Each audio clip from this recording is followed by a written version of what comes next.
ନିଶ୍ଚିତ 24 ମହାପ୍ରଳୟ ଆରମ୍ଭ ହେଇଯିବ। କାହିଁକି ବର୍ତ୍ତମାନ ଯୋଉ ପ୍ରକାର ସିଚୁଏସନ ହେଇଗଲାଣି, ସବୁ ପ୍ରକାର ପୃଥ୍ୱୀ ହୋଇବ ଗୋଳକୁଣ୍ଡା ମାଟିରେ ମଦନ ସୁନ୍ଦୁଆ ଲୋକ ହୋଇ ଅଳ୍ପାୟୁଷ ପାପେ ସକଳେ ଜୀବନାଶ।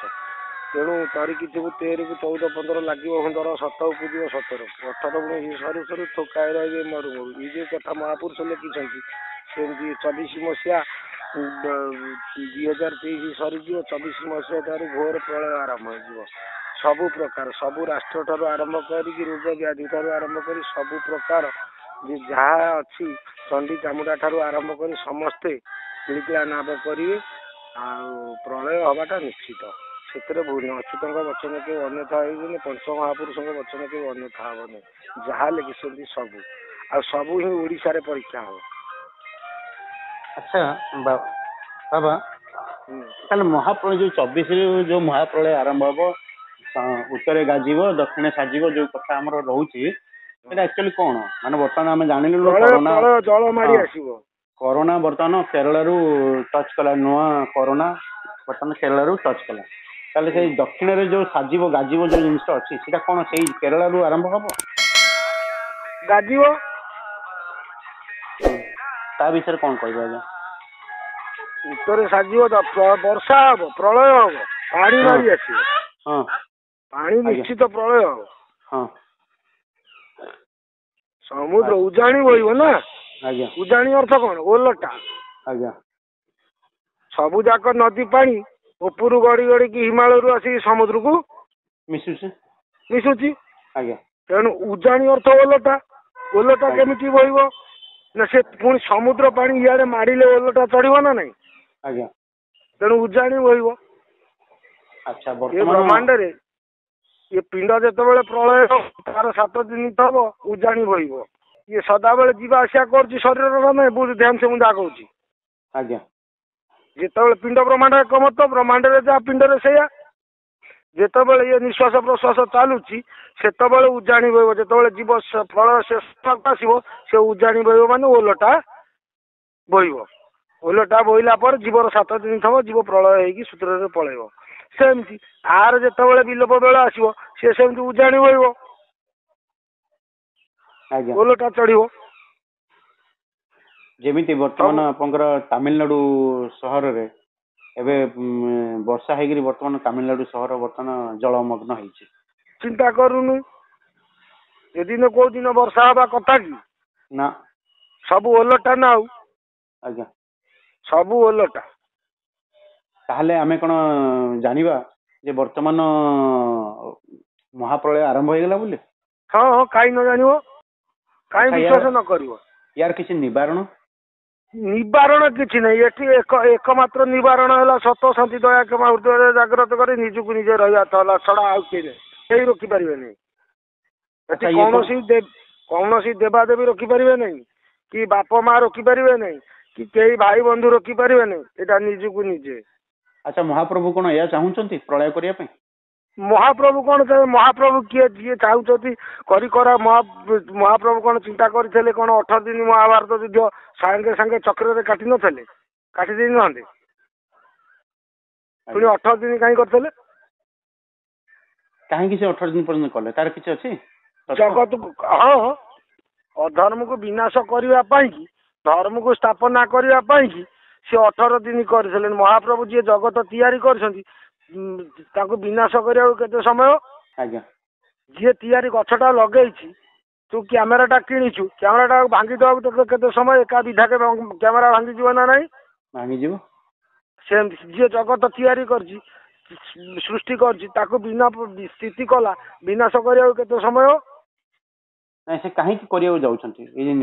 ସବୁର ଜିନିଷ ଗୋଟେ ଉତ୍ପତ୍ତି ଅଛି, ଗୋଟେ ସ୍ଥିତି ଅଛି, ଗୋଟେ ପ୍ରଳୟ ଅଛି। ତେଣୁ ଉତ୍ପତ୍ତି ହେଇଥିଲା, ସ୍ଥିତି ହେଲା, ପ୍ରଳୟର ଆଶି ସୂତ୍ର ପହଞ୍ଚିଛି, ପ୍ରଳୟ ସୂତ୍ର ହବ। ଏ ତ ସମାଜ ପ୍ରତି ତ ଭଲ ଲକ୍ଷଣ ନୁହଁ। ସମାଜ ପ୍ରତି ଆଉ ଭଲ ଲକ୍ଷ୍ୟ? ଭଲ ସମାଜ କଣ ଭଲ କରୁଛି କି? ସମାଜ ବର୍ତ୍ତମାନ ଭଲ କରୁଛି କି? କହୁନୁ, ସମାଜରେ ଯୋଉ ଜନଜାଗରଣ ଅଛନ୍ତି, ଜନତା ଭଲ କରୁଛନ୍ତି କି? କିଛି ରହିଲା କି? ଭାଇଚାରା ସୃଷ୍ଟି ରହିଲା ଏ କିଛି ସମୟରେ? ବାପା ପୁଅ, ଭାଇ ବନ୍ଧୁ, ସ୍ନେହ ଆଦର, ସତ ସବୁ ତ ମିଛର ଦୁନିଆ, ମିଛର କଳିରେ ଚାଲିଲେ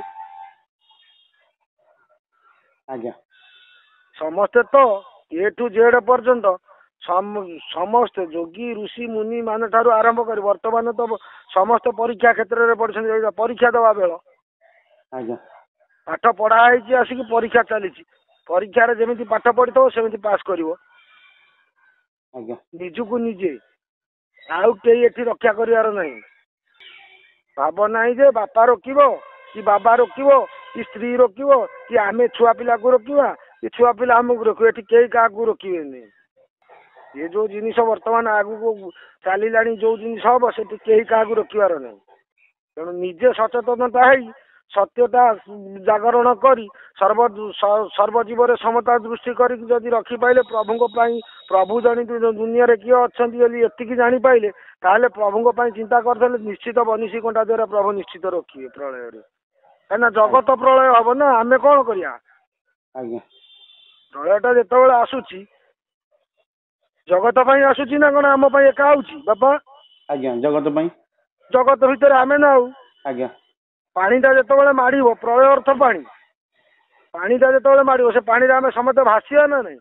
ଆଜ୍ଞା ତେଣୁ ଯଦି ଆମେ ପହଁରା ଶିଖିଥବା, ସେ ପାଣିରେ ପହଁରି ପାରିକି ଯାଇ କୋଉ ଗଛ ଡାଳ ଧରି ପକେଇବା କି କୋଉଠି କୋଉଠି ଉଚ୍ଚା ଜାଗାରେ ରହିପାରିବା। ଯଦି ପହଁରା ନ ଜାଣିଥବା ଭାସିଯିବା ଆଉ କଣ? ତାହେଲେ ଇଏ ମହା ବିପଦ ଗୋଟେ, ମାନେ ଦେହକୁ ବର୍ତ୍ତମାନ ଥରେଇ ଦେଲା ଭଳିଆ କଥା। ବର୍ତ୍ତମାନ ଆମେ ଯାହା ସାରା ଅନୁଭବ କରୁଛୁ, ଜଗତକୁ ଥରେଇ ଦବ ବାପା, ଦେହକୁ କଣ ସାରା ଜଗତକୁ ଥରେଇ ଦବା ବିପଦ। ତାହେଲେ ଏଇଟା କେବେଠୁ ଆରମ୍ଭ ହବ କହୁଛନ୍ତି? 24 ମସିହା 2024 ମସିହା ଠାରୁ ଆରମ୍ଭ ହେଇଯିବ। ଆରମ୍ଭ ତ ଝିମିଟି ଖେଳ ହେଇଗଲାଣି। ଆଜ୍ଞା 18 ଦିନ ମହାଭାରତ ଯୁଦ୍ଧ ହେଇଛି ଦ୍ୱାପରରେ, ଆଉ ଓଳିଏ ବାକି ଅଛି। ଆଉ ସେ ଓଳିଟା କେତେବେଳେ ପ୍ରଭୁ ଆ ଭିତରେ କରିବେ ସିଏ ହିଁ ଜାଣିଥିବେ, ଆମେ ଆଉ କଣ କରିବା?